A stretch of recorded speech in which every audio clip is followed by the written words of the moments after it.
Hello. Today I'm just going to do a little small news from the MMA world. I'm going to talk a little about Kayla Harrison. She's the current PFL champion in the featherweight division.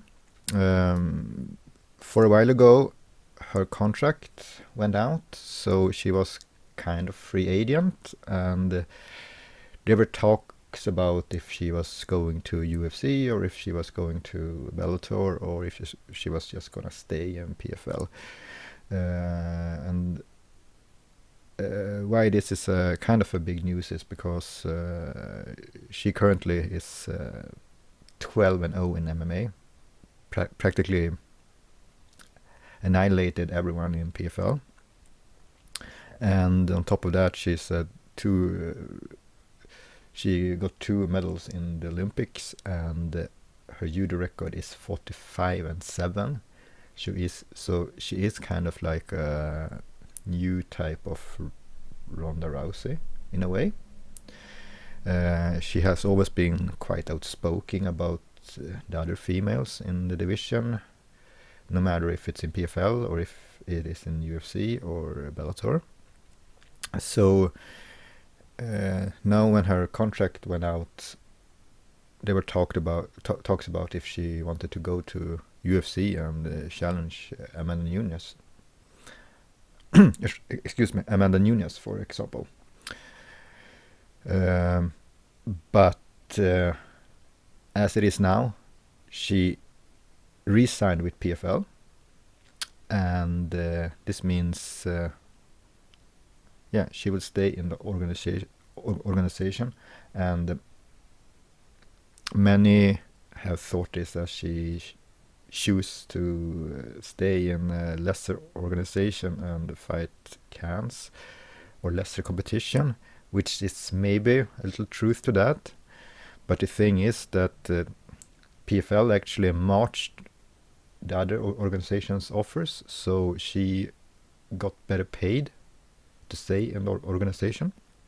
So I can get both sides. For a fighter, it is always this balance between making money and make a living, and your fighting legacy to fight the best there is in the world. So yeah, I can understand where both sides is coming from. But my take on it, if you look at things, fighting is, as they say, the hurt business. You need to look after yourself. If she gets better paid in PFL, I think that might be the better option for her, actually. She can rack up more wins and raise her stocks a little and maybe go to UFC later or Bellator. The other thing is she's a female featherweight, and as we know, in UFC, the featherweight division is kind of dead in the water. We have Amanda Nunes, of course, but other than that, the division is very, very shallow. And by the look of Harrison, I don't think she can cut enough weight to go down a weight class. I don't know that, but she is really, really stocky, and I don't think she actually can do it. Or, well, maybe she can do it, but I don't think she will be... it will take toll on her body to do it. So, if she would go to UFC, fight Amanda Nunes, of course, that would be a great pay, and it would be a great fight for us fans, too. But what happens after? That's the problem.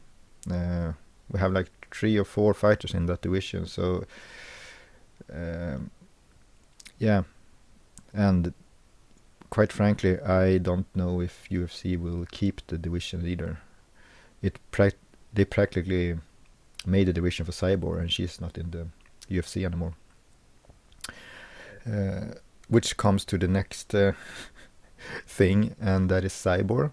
There's been a lot of talk about Harrison meeting, matching up with Cyborg Santos, and yeah, I think that also would be a good match.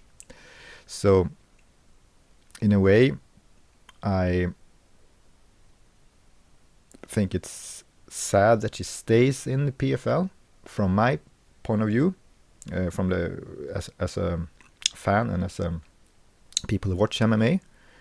But I can understand from her point of view, and as I said, it is the hurt business. She have family and kids and need to make a living of it. And PFL, their tournaments are kind of built up that she will get paid for each match, and also she will get a huge paycheck if she wins the tournament too. So if you look at things and the competition, it might be lesser, but overall I think she will make more money. She can do more matches per year, and if she can do more matches per year, she will make more money. If she will go to UFC, for example, she might get 1 or 2 matches every year. Probably just 1, I think, because I don't know what they will do. Will they match her against Amanda Nunes? Well, they might be like they match her up against Nunes one time. One of them wins, and the other one will get a rematch directly. But other than that, they can't mount up enough fighters to actually make a challenge, I think. Nunes, of course, but yeah, it's a shallow division. So overall, I think she is, as I said, she's doing the right choice. But maybe in the future we will get to see her against, if you say, better competitions or higher competitions. This is where I also think that it would be nice. It probably will never happen, but if you could cross-promote between the organizations, especially when you have these kind of shallow divisions.